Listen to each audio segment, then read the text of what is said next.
I have a strange but true story for you. It's been said that the great Harry Houdini, the master of illusion, once boasted that he could escape from any prison cell in the world while wearing his everyday clothes. "Give me an hour and I'll be out of there, no sweat," he said. A jail down south caught wind of Houdini's claim and decided to put it to the test. On the day of the challenge, a crowd of people gathered outside the jail to see if Houdini could actually break free. With complete confidence, Houdini strolled into the jail and allowed the guards to lock him in a cell. So the first move Houdini made was to remove his coat. Then he did something really peculiar. He took off his belt. Unbeknownst to the audience, there was a piece of steel concealed in the belt, which was both durable and flexible. Houdini got to work, and as time passed, his confident demeanor waned. After about half an hour, he was no longer looking so sure of himself. 1 hour in, he was already sweating profusely, and after 2 hours, Houdini admitted defeat and fell against the door. That's when a door opened. That door was always open even though Houdini believed it was locked. Our minds have the power to make us believe things aren't true, like doors being locked when they're not. How often have you found yourself stuck in your mind overthinking simple problems? There's an old saying that goes, when you don't have any enemies within, the enemies outside can't hurt you. Your mind is the most powerful tool at your disposal. It can trick you into thinking you can't do something, but don't let it stop you. Just like with Houdini's door, the only locks that exist are the ones you create in your own mind. Don't let your mind hold you back from walking through open doors. You know, we all have our own mental prisons, and we all have our own locked doors. But the good news is that just like any lock, these doors have a key, and it's up to us to find it. It's easy to get lost in our thoughts, trapped in our own negative self-talk, and the endless cycle of overthinking. But the truth is, that doesn't have to be our reality. We can choose to break free from these chains that hold us down and start living the life we deserve. Now, I'm not saying it's going to be easy. It takes hard work, commitment, and a lot of self-love. But I promise you, it's worth it. It's worth it to wake up every morning feeling alive, excited, and passionate about the day ahead. It's worth it to look in the mirror and see a confident, strong, and capable person staring back at you. And it's worth it to know that you have the power to create your own happiness no matter what life throws your way. It's easy to get stuck in a rut and feel like there's no way out. But the truth is, there is always a way out. It may not be easy, and it may take time and effort, but it is possible. The key is to stop overthinking and start living. One of the most common reasons we get stuck in a rut is that we overthink things. We analyze every decision, every action, and every thought, and we start to doubt ourselves. We worry about what other people will think. We worry about making mistakes, and we worry about the consequences of our actions.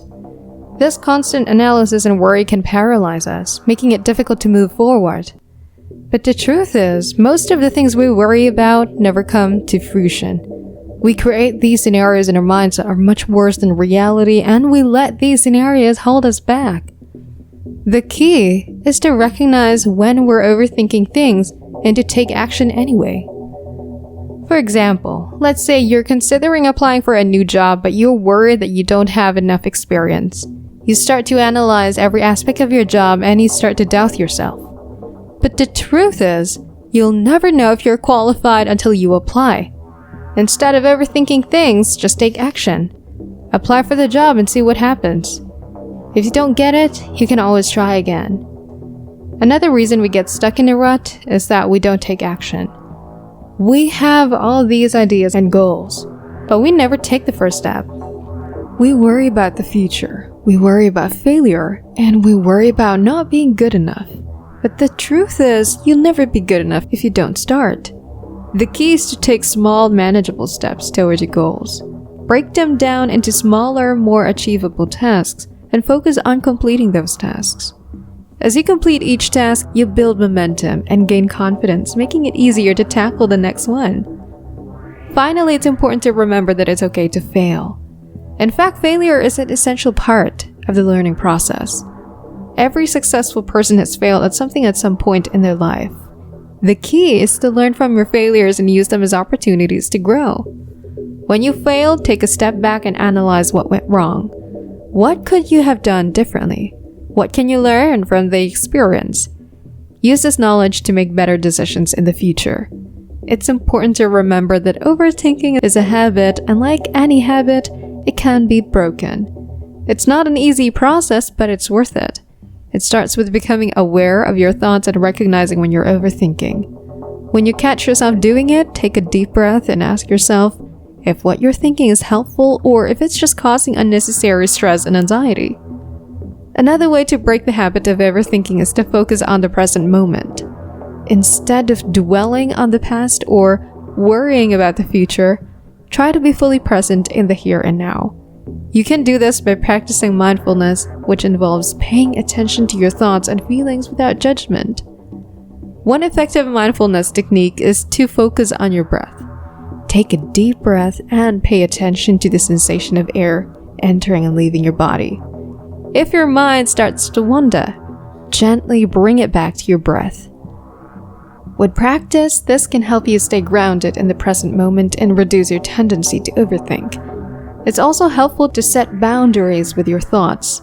Sometimes our minds can feel like a never-ending stream of thoughts, and it can be difficult to turn them off. But you can take control by setting aside specific times to think about certain things. For example, if you find yourself constantly worrying about work when you're at home, set aside a specific time each day to review your work tasks and then let go of those thoughts until the next day. Another way to set boundaries with your thoughts is to write them down. Keeping a journal can be a great way to process your thoughts and emotions. When you write down your worries and fears, it can help you see them more objectively and come up with solutions. Plus, getting your thoughts out of your head and onto paper can help you let go of them and reduce your tendency to overthink. It's important to remember that overthinking is often fueled by perfectionism and a fear of failure. We put pressure on ourselves to have everything figured out and to never make mistakes. But the truth is, nobody is perfect, and everyone makes mistakes. It's important to permit yourself to be imperfect and to learn from your failures. Another powerful tool for combating overthinking is mindfulness meditation. This practice involves intentionally focusing your attention on the present moment without judgment. It helps you become aware of your thoughts, emotions, and sensations in the body without getting lost in them. When you're mindful, you can observe your thoughts as if they were clouds passing by in the sky. You don't have to chase after them or push them away. You can simply let them be and bring your attention back to your breath or another anchor of awareness.